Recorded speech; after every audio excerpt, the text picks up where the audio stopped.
Basically, the UK government want people to invest in AI.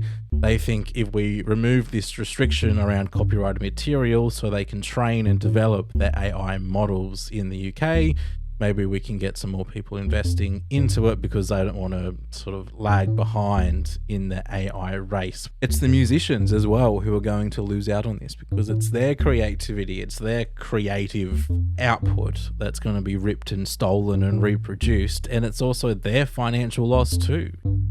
You know, in a lot of respects in Australia, we're seeing government align a bit more closely with the arts community, and my personal belief is that, like, a prosperous and healthy society, that's the non-negotiable. That they have to value art from a government level, and I'm sure you agree with me, Cam. I do. That these things have to move in lockstep. It has to be understood as this kind of fundamental part to being a human, and therefore be central to decisions that are made. Is culture, and when you look at what's going on in the UK, then this feels like a step in the other direction, where it's like, oh, industry, money. Let's not worry too much about the art here because there's a really good chance for us to get ahead with this industry at the time. And that just fractures societies and people, and I don't believe it's how we should be operating societies. Gentlemen, this is Democracy Manifest. Alrighty, I thought I'd start tonight, this evenings, whenever you're listening to Today Tonight? Is that what this show is now? Today Tonight. God, that's a throwback.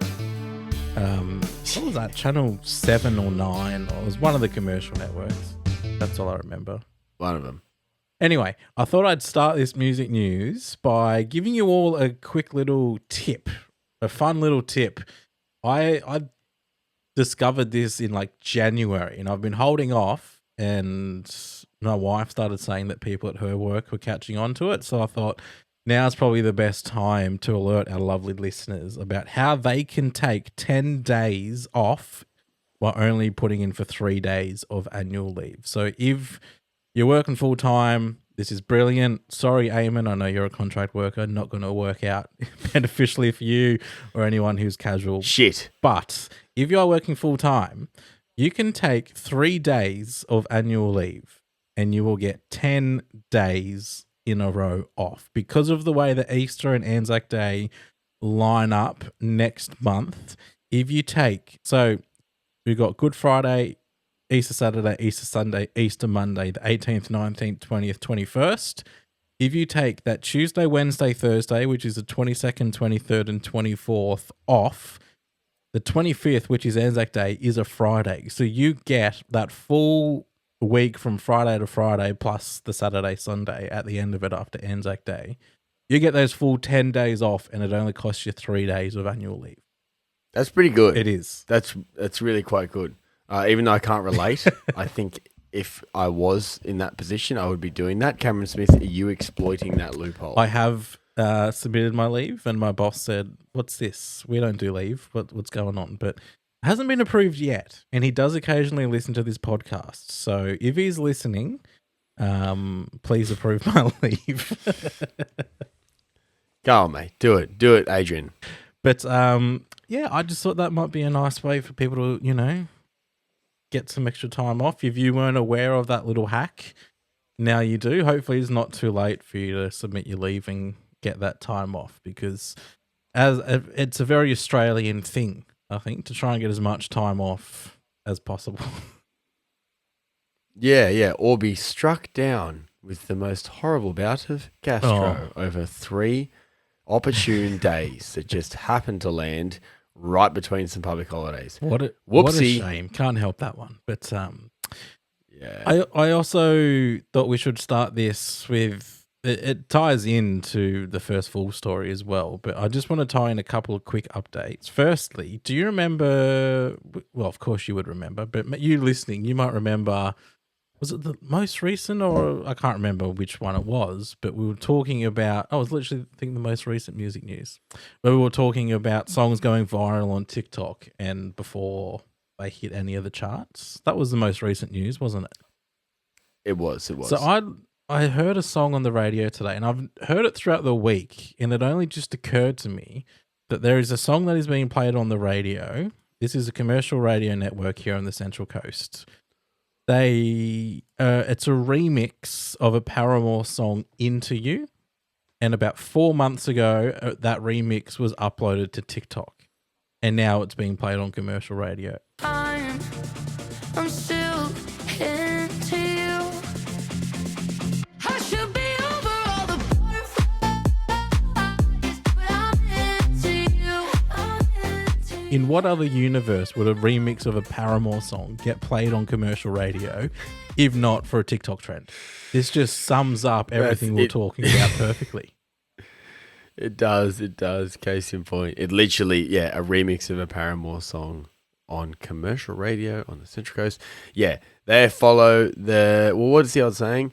Someone follows their hearts, you follow the charts. They're just following the TikTok, which is the charts now, pretty much. That's a very simplified way of describing it. It is. But it does. I've been kind of can't stop thinking about the whole idea of us being hooked into the same feed and what that means lately. And we're all hooked into the same feed, and as a result, we're seeing the same shit come out in different places in different ways. But it is the same relatively globally, at least amongst kind of like the nations comparable to us. It's English speaking, and it's kind of weird for culture. I think it kind of stymies local culture. That's my opinion. But we did go into this in great depth in the previous music news. Is plural. There's a few there that kind of touch on this point in various different ways when we're looking at Spotify and we're looking at TikTok. So go back into our archives, check them out if you are interested in a bit of a deeper dive into that whole idea and kind of the data and facts that are underpinning this feeling that we're having. Yeah, and that's obviously the most recent one. I don't want to get too bogged down at the start of this one recapping the same thing, but I just found that very interesting that I don't know whether I would have clocked that had we not had that most recent discussion, and maybe you listening had a similar experience where you heard something and then you've gone, maybe that's why I'm hearing it on commercial radio all of a sudden, because I was like, this doesn't make sense. And then I found out it was a TikTok trend and I was like, it does make sense now as to why it's being played. The second thing at the top is sort of an update on our theory about Long Jetty Festival. And again, by the time this comes out on Thursday, things may have changed, but we mentioned this, on the most recent music news about, we're just over a month away and we haven't heard anything about Long Jetty Festival. It was meant to be on the 30th of March. Sort of update. They've now removed any mention of a March 30th event. They've just sort of left everything as is, but removed that March 30th date.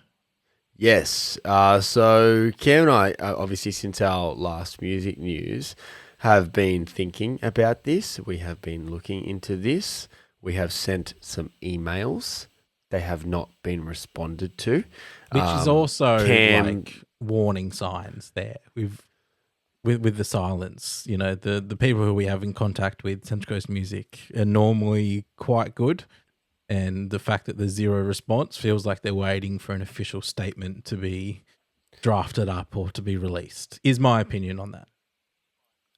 Yes, I'd say there's something of that nature going on, and then I kind of reached out to the festival themselves, just asking what's going on, anything going on that we know about or we don't know about. Like, we haven't heard anything. There's been no promotion of the festival and heard nothing back, unfortunately. So in the sleuth world of sleuths, I went on their Facebook and I had a look at the posts that Cam and I were looking at a fortnight ago, and I thought, hang on a minute, I can't find a mention of the 30th of March anywhere. I had a look on their website. I can't find that either. And I was like, I'm sure, because we didn't pull that date out of our arse, there was a 30th of March date slated. And then I hit the three little dots on Facebook and I went to view edit history and realized that the post that they made September 27, 2024, which said kind of what's going on, situation, when they'll be back, that have been condensed down into just saying simply, sorry Long Jetty, broken heart emoji, see you soon.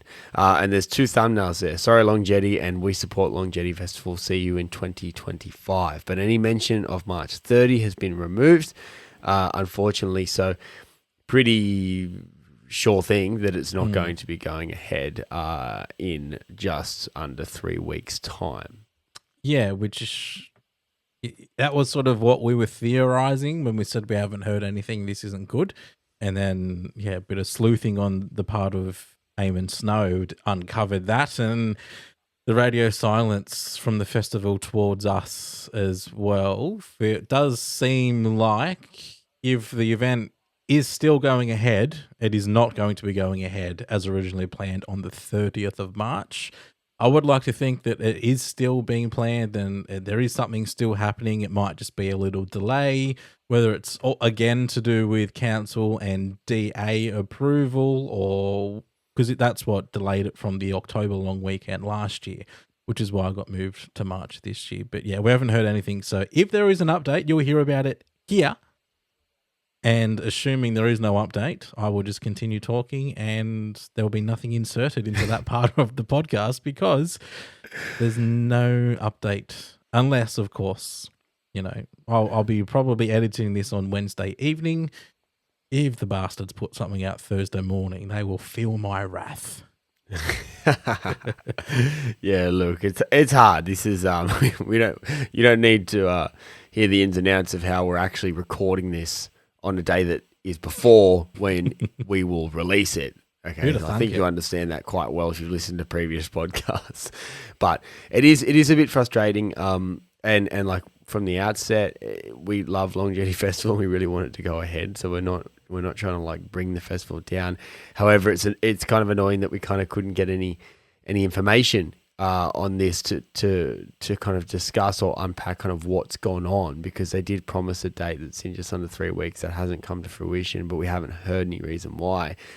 We also actually spoke to at least one artist that we know was going to be playing there, and they kind of had heard nothing either and just assumed that it wasn't going ahead. And we're very sympathetic with what's gone on. Like, it's shit what happened with the DA and the police and everything like that. It was very, very disappointing. The problem now is it was meant to be at the start of last year, then it was meant to be at the end of last year, then it was meant to be at the start of this year, and all three of those have been changed, cancelled, postponed. So whether it's an issue with the DA and something administrative like that, or whether there's something more going on, we don't know.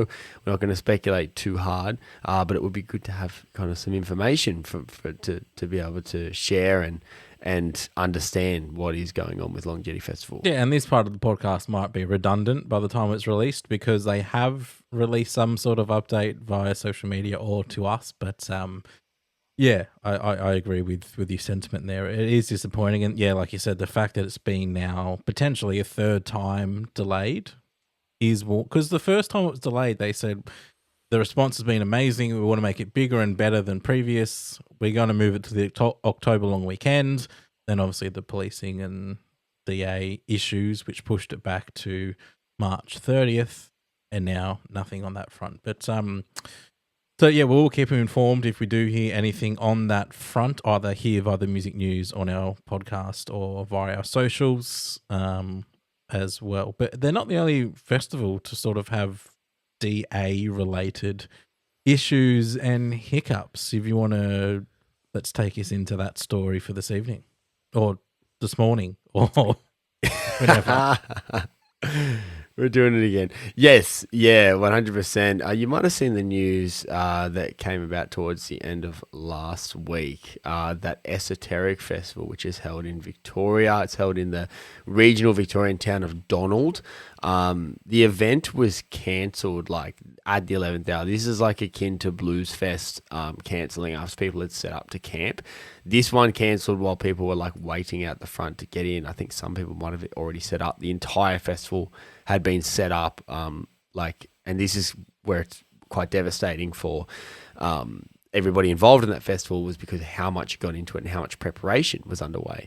But essentially, at least 8,000 tickets were sold for the event, and they reckon it brings in about $15 million annually to the community of Donald, the small town. And the small town there really loves it. The local butcher, for example, had ordered more than 200 kilograms of meat for the weekend.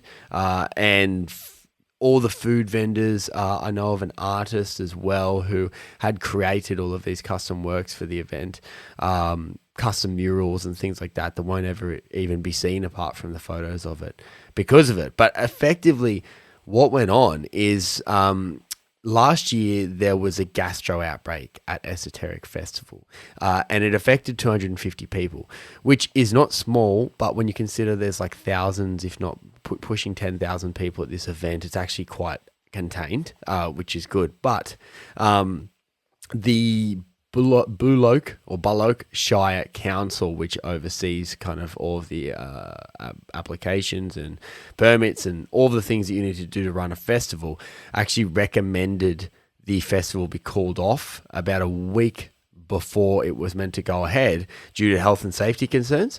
And on Monday nights, the Monday night afterwards, the Monday night before the event's meant to start, quite extraordinarily, the community really rallied behind the event, and the local councillors really rallied behind the event. They had a meeting. They went against the recommendation and voted to grant the festival a planning permit for the weekend. But that was so everyone was, like, oh shit, it's not going ahead. And then, okay, the whole community, the councillors got behind us. They want it to go ahead. They think it's a good thing. Let's have it go ahead. They needed 2 permits. The council gave them 1. The second was a place of public entertainment, a Pope permit. And that was denied at the 11th hour. So this is a kind of permit that is you can't do in advance. And I think this is quite similar in ways to kind of what Longevity Festival went through, is that a lot of people were like, oh, I can't believe you didn't have this organized. This is how it works in the festival and events industry, because a lot of these revolve around actually inspecting what's there before the festival can kick off or the event can kick off, or things that can only be kind of demonstrated right before the festival's about to start. And what happened was the municipal building surveyor, who is responsible for Pope. Sorry. Without I keep thinking of the Pope. So in my head, I've been holding on to sort of, Pope-related puns and jokes about, why developments and applications couldn't be put forward. And anyway, but I've held off. But you said Pope again, and I just couldn't resist but interjecting there, because I'm sure there will be listeners here as well having similar thoughts, and I just needed to express that. Yeah. I'm trying to think of a pontiff pun to fit in there as well. But yes, so the Pope permit, yeah, that's it's kind of fun in that sense. Not fun if you're esoteric, of course. But basically, they couldn't get the Pope permit. It was meant to be issued by a municipal building surveyor from that region, and that surveyor, according to the festival, didn't actually even visit the site. Their decision was made based off of the application from the event, which is like hundreds of pages long and very, very detailed, as you can imagine, for something of that scale. So the issue is, of course, that there were all these vendors set up, all these food trucks. People literally quit their jobs. There was stories of international people that were working, in farms and quit their jobs to come to the event. People that traveled from across Australia to get to the event. Criticisms about sitting in the sweltering heat while they're waiting to know what was going on. But effectively, this is an event that's been running without huge hiccups, apart from the gastro outbreak, of course, for quite some time down there.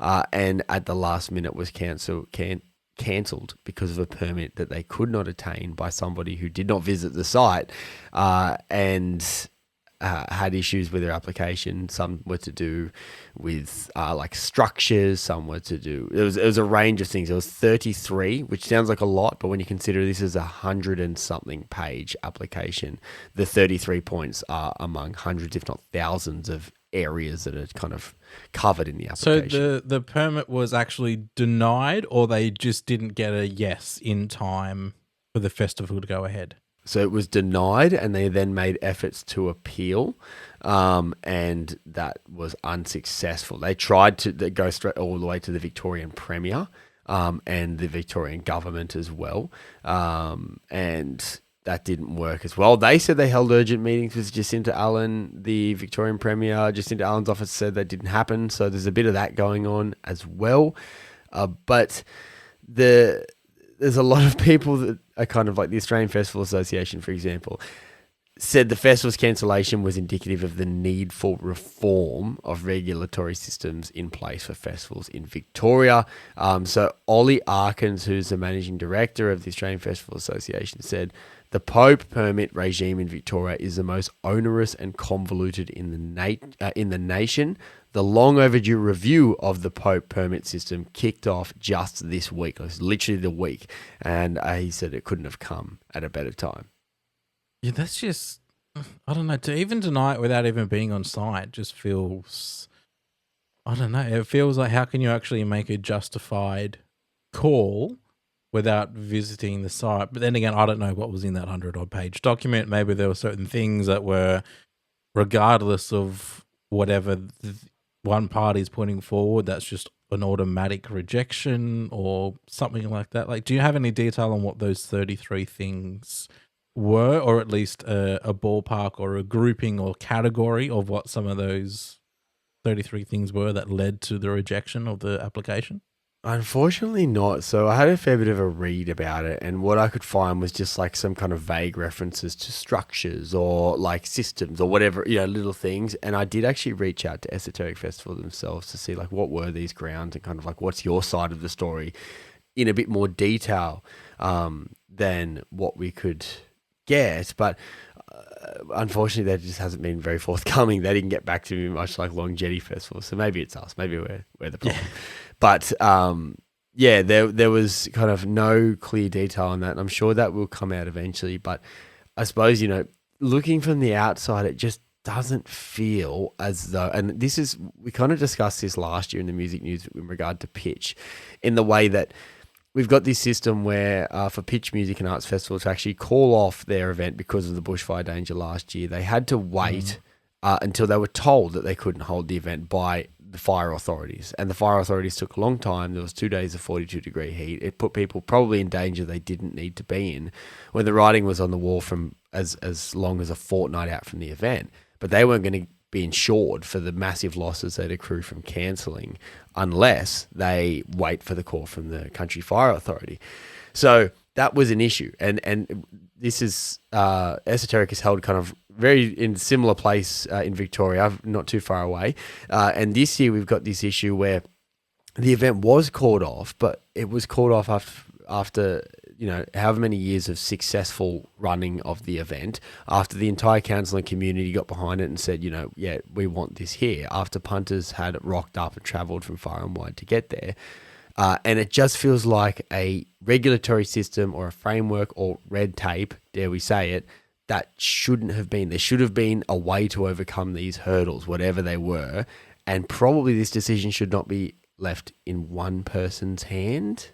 Yeah, I mean, so council, obviously, they were on board the event, throwing support, despite you said that there was some opposition to them approving the first layer of permits that council could give them. Who was it this? So there was a recommendation that was said the event shouldn't go ahead on health and safety grounds, and I believe that was related to the gastro outbreak that happened last year, and perhaps they weren't satisfied with how the event had gone about. Right, so they were potentially concerned infectious disease that spread, for if example. something like that happened again, that they didn't have the correct systems or setup in place to avoid something like that. Yes, yeah, that's my understanding. And then council went, no, stuff that. So, we're confident enough that they'll be fine. We'll provide the permit. And then this independent person came ahead, read the report, and went, actually, no, there are issues. And like you said, we don't know necessarily what those things are, whether it was to do with crowd control, potentially. You said structurally there were potentially some issues. I don't know whether there was a waste management type of plan or issue, or or there's so many considerations when you go into planning a festival. And yeah, obviously this individual didn't like some of the things that the festival wanted to go ahead and plan. So you said it shouldn't all be left to one person to decide. How would you look to fix this problem from happening again in the future? Well, if I was in charge, no. It's not, obviously not an easy question, and it's hard without knowing the full details. But it just feels like these are things that should be resolvable. And you had a festival who kind of was initially recommended against. They went back. They consulted with council and community. They got the approval. Well, the first layer of approval, I should say. And once that was granted, that was only for 1 year. So they were still going to have to go back and do some work for 2026. But they went, no, like this is, we think this is all good. We've had a look at it. And then ultimately the final decision, despite all this, comes down to one person. So perhaps more people are involved in the final certification or the sign off of this process, or they had, 4, 5, 6 days. What was it? Tuesday, they found out it was denied. The event was meant to start on the Thursday or the Friday. So they had a few days to actually rectify this, and they tried to. They tried to appeal. They tried to go back and kind of like see what they could do. And to have it completely shut out and still denied, it just strikes you as something that was probably or could have been avoided, whether it meant scaling some elements of the event back to make sure it complied with safety, or anything like that, or, chopping a day off, or whatever they wanted to do. There should have been a way to work this out. We shouldn't be in a situation where there is absolutely no way of working this out. And that's not to say there isn't, responsibility on the festival's hands in terms of, they could have done things better. I'm sure that's the case.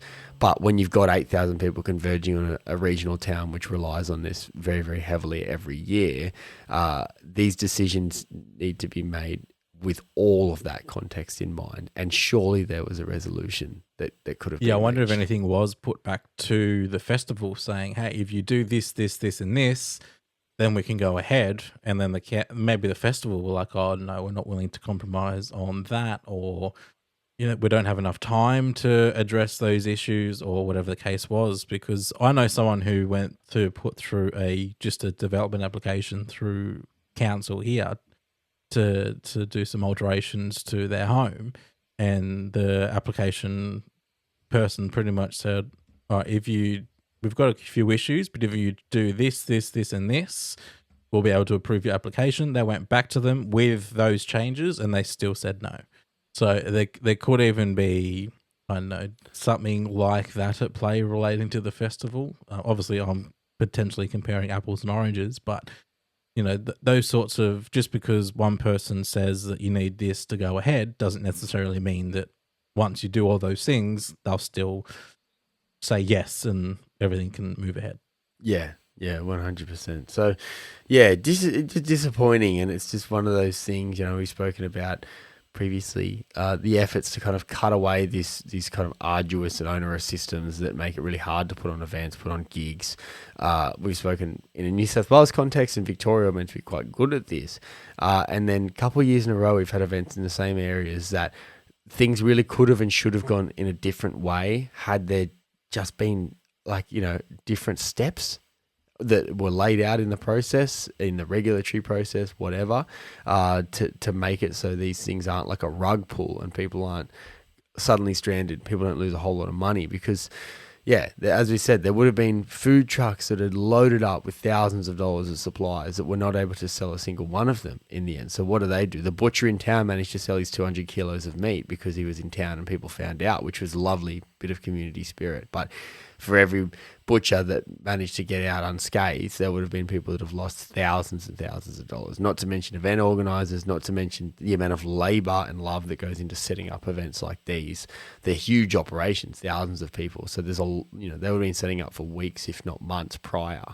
And for it all to be pulled out because of something like this without knowing the details, it just does feel like there has to be a better way. Absolutely.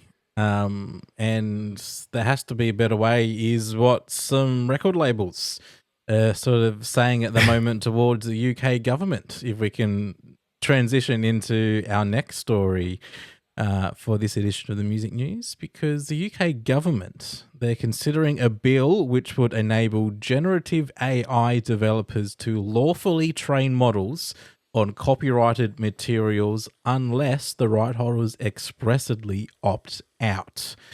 Sony Music Entertainment, Universal Music, Warner Music, and musicians as well, they're all pushing back on this proposed bill by the UK government. And on this note too, Sony Music say that they've removed over 75,000 AI songs with unauthorized audio. So it's not like this is just a big, oh, maybe it'd be cool if they could do this. It's, oh no, people are already doing this and we are having to fight back against these and remove these songs. And now the UK government are wanting to enable them to do this without any punishment. So what's going on? Like, what is going on over there? That's a fair question. My first question is this for music, like specifically this law, or is this just like any copyrighted materials they want to allow AI developers to train on? Yeah, it's pretty much any copyrighted material from what I can gather. So basically, for a bit of background, the UK government, they opened a consultation period with AI companies and music industry heads around the proposed bill. That consultation period ended on the 25th of February to rather obvious large pushback from the industry. The reasons why the UK government are considering this is, at least in theory, they're saying that the training proposal is designed to encourage UK investments from AI companies, which are grappling with stiff regulatory scrutiny in the EU. So basically, the UK government want people to invest in AI. They think if we remove this restriction around copyrighted material so they can train and develop their AI models in the UK, maybe we can get some more people investing into it because they don't want to sort of lag behind in the AI race, which obviously the US and China seem to be quite clear ahead at the moment. Is that good enough reason for you? I mean, we'll obviously dive into it, but that was sort of my reaction as well, was why would the UK government do this? They want to sort of, in quotes, turbocharge AI and drive economic growth. But the government, they are saying they're reviewing the information to help design the best possible policy to achieve the aims and objectives set out in this consultation. So obviously there was a bit of pushback. The government have sort of taken that on board, but they still do want to push ahead with getting investment into AI. Yeah, it's like, I suppose by this point, we're definitely of the view that it's not going anywhere. Like, we shouldn't, do a blockbuster to Netflix and bury our heads in the sand and pretend it's not happening as a lot of people might want at the moment. So AI isn't going to go anywhere. It's a tool. We can use it, yes. But it just feels like that, here's an industry. This could be profitable. Why don't we just invest in it so that we don't get beaten by our geographical foes or, those who we're competing with on the global stage and allow it through. And the thing that really shits you when you hear that is you have to opt out. You just automatically opted in. And unless you expressly opt out, then your work is good to be skimmed by the models and then used for profit. Absolutely. As well. And that would leave behind, like, if you think of some of your smaller organizations who have to opt out, I don't know how the process works, but I imagine it's not just as simple as checking a box. I imagine there will be some sort of legal team involved or some sort of forms that you'd need to, have lawyers look over, which is an expensive exercise. If you've ever needed to hire a conveyancer or solicitor for anything, they charge per hour and per email that they send. So it's not going to be a cheap exercise either. So for these bigger companies, they can afford it on that front. But of course, there are clear-cut commercial downsides to sort of deepfake audio for a lot of the commercially prominent artists and labels. G. Davey, who's the Association of Independent Music, he said that the UK's independent music businesses are innovative, tech-friendly early adopters who are excited about where AI can help them, but not at the expense of musicians' abilities to make a living. Sony also believed that moving forward with the plan would harm artists and disrupt ongoing training license negotiations, negatively affect the wider intellectual property arena and fuel economic fallout. And Warner Music's Robert Kyncl, Kyncl, Kyncl. How's that surname pronounced? Oh, Kinch. Just throwing in a spanner Rob there. added that the training proposal would be very detrimental to the music sphere. So there's obviously a lot of pushback from labels because financially they have the most to lose. If AI can just rip their material and publish it, then obviously they're not protected, the artists aren't protected, and the labels have the most to lose. So that's obviously the pushback there. But you did mention it before. There are other considerations that we need to consider. One of those is the AI wave is coming anyway. There's nothing we can do to stop it. So perhaps striking a deal now could actually save the music industry, as opposed to, when Spotify first came and then there was that whole murky period of LimeWire and pirating and illegal downloads that really hurt the industry.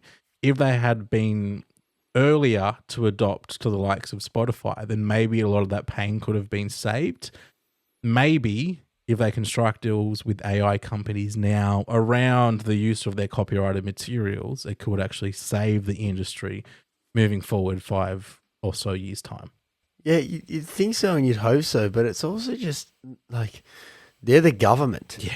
They can regulate this. Yes. Like you are the guys, and I don't mean that with the gender.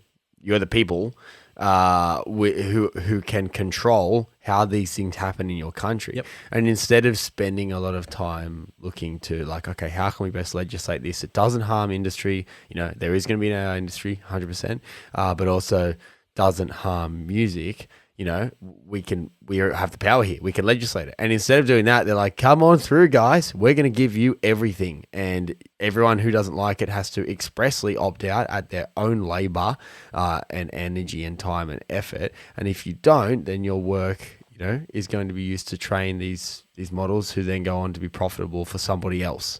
And all of that just feels just shit. Shit, because the thing that, it's easy to remember, we're talking about the labels and all the labels in the industry as a whole fighting against this proposal from the UK government. But it's the musicians as well who are going to lose out on this, because it's their creativity, it's their creative output that's going to be ripped and stolen and reproduced. And it's also their financial loss too. Instead of 100% of people who like, this sound or this riff listening to their song, maybe an AI rips that, puts it into something different. That's the thing that blows up on TikTok. And that artist is then losing out on exposure and revenue and all that too. Like, there is the human being and cultural element to this outside of just the money.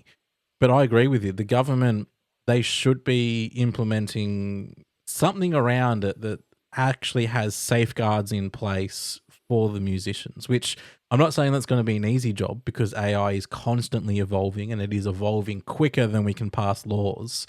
But there has to be some sort of measurements and safeguards in place from the government to protect musicians and, those in all creative fields. Yeah, and that's why you're a government. That's why you're highly paid public representatives. If you don't want to make the hard decisions and deal with difficult stuff, then don't get into politics. But that's kind of the nature of the game. But yeah, we kind of, in a lot of respects in Australia, we're seeing government align a bit more closely with the arts community. And my personal belief is that, like, a prosperous and healthy society, that's the non-negotiable. That they have to value art from a government level, and I'm sure you agree with me, Cam. I do. That these things have to move in lockstep. It has to be understood as this kind of fundamental part to being a human, and therefore be central to decisions that are made, is culture. And when you look at what's going on in the UK with this example in England, then this feels like a step in the other direction, where it's like, oh, industry, money. Let's not worry too much about the art here, because there's a really good chance for us to get ahead with this industry at the time. And that just fractures societies and people. And I don't believe it's how we should be operating societies.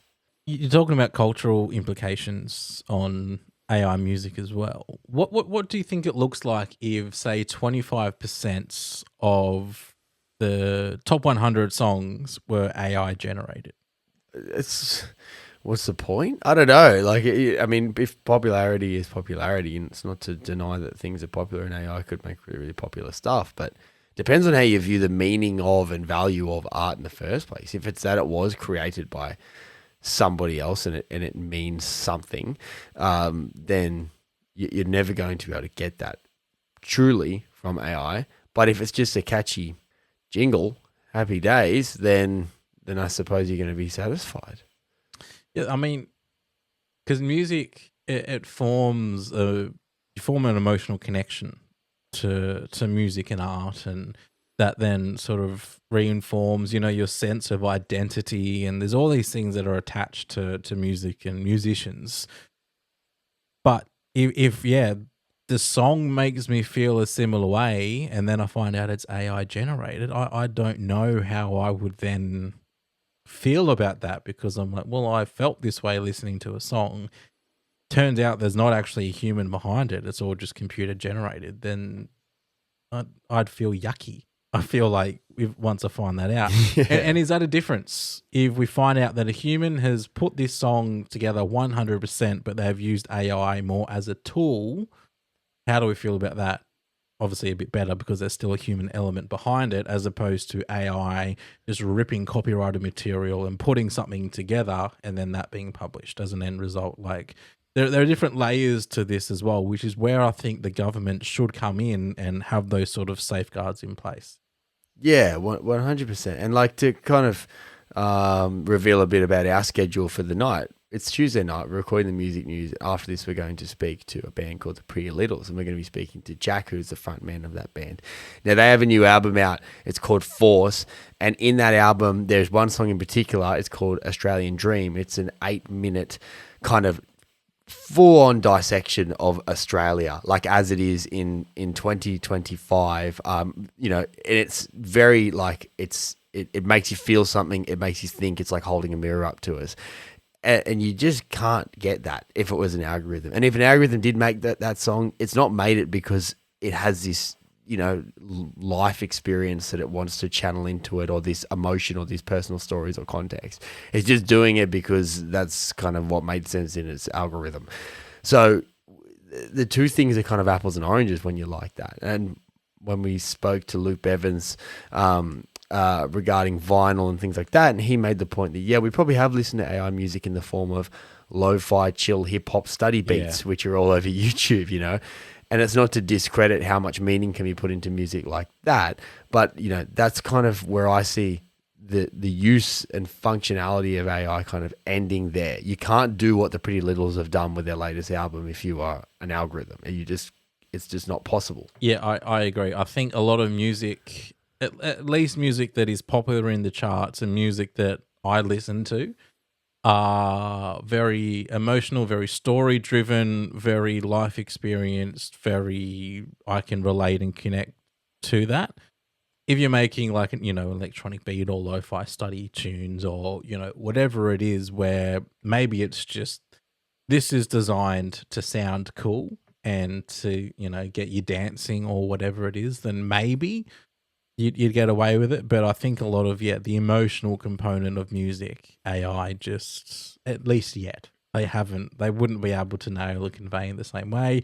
Who knows, in 5 years' time, everything that we're talking about, we might even be AI generated as a podcast. Who knows? I mean, it is the whole dead internet theory, which I think I've mentioned to you off the pod, Eamon, which is a theory that everything that exists on the internet, there is no longer human input. It is all just AI copying AI, who says that this is now the new way, and it's sort of just spiraling that way, which is a scary thought as well. It certainly is a scary thought that could be the case. But it's just, you're looking at this, and with that England example, it's like, the industry are all coming out and saying the things that everyone's thinking at the moment. And like, this is the opportunity to do this right, and it feels like that isn't happening. And I think as we record this, we still don't, as far as I'm aware, have any kind of in Australia, government policy that is towards AI. There's not mentioned anywhere in any policy whatsoever. There's nothing going on there. So we're at a moment where this is a really complex, difficult issue, and that we're going to have to confront, and it's going to affect every aspect of our lives. Genuinely, I think we'll look back at what's going on with AI as being like what the internet was when it first fucking hit the streets. And I think unless we approach that correctly now, and we need our governments to take the lead here, then we're going to be in for a world of hurt. And I'm not really seeing it just yet in terms of that correct approach. Absolutely. And that's also why you might have heard me bringing that up and you're talking, well, this is the UK government proposing this and yada, yada, yada. But AI and the challenges that we're facing is not just limited to one country. It is a global thing. It is happening quickly. And obviously, we're very heavily influenced by the UK. So anything that happens there, it's not too outlandish to suggest that maybe the Australian government look at that and go, oh, shit, maybe we need some more investment in AI technologies here in Australia. Let's give them free access to copyrighted materials. You know, it's almost like, and this is now a bit of a side note, but ChatGPT, they were copying or ripping stuff off YouTube and saying the reason we were doing that is because that information is publicly available. It's like, yeah, sure, my car's parked on the street is publicly available, but it's still illegal for you to take it and drive it. Yeah, this is these basic concepts that you can pick up on, that I can pick up on, but they aren't getting picked up on in the places where the difference can actually be really, really, truly made. And I mean, it's worth noting, of course, the difference can be made among us collectively if we all decide and make decisions based on these kind of beliefs and stick to them. But that can be quite difficult to do. And often, like as we've spoken about with streaming, for example, you don't really have a choice, or you're pushed into a point where the only way that kind of makes sense is the way that these people are doing it. So we can't rely on the industry to do it themselves. It has to come from government, I think. In the current way we set ourselves up. I think so too. And maybe the government are onto us because my camera has gone into shutdown mode. So if you're watching this part on YouTube, you're just seeing either Eamonn's face or you're seeing Elgato. One of the two. Elgato. I'm taking that as a sign that maybe we need to wrap up this edition of the music news. So thank you so much for tuning in and your time, and for listening, and for supporting our Patreon if you are one of our Patreon members. And we'll see you in a fortnight. That we will. Great way to end. Actually, I should also say we will see you on Monday with that interview with the Pretty Littles. But for the next music news, it'll be in a fortnight. Bye. Did you know that this podcast episode was just shortlisted for the International Podcasting Awards held in Geneva every year? If you didn't know that, that's a problem with you. But what you should know is that this episode of Homebrewed was produced by my good friend Cameron Smith. And for more from us, you can head to www.homebrewed.au.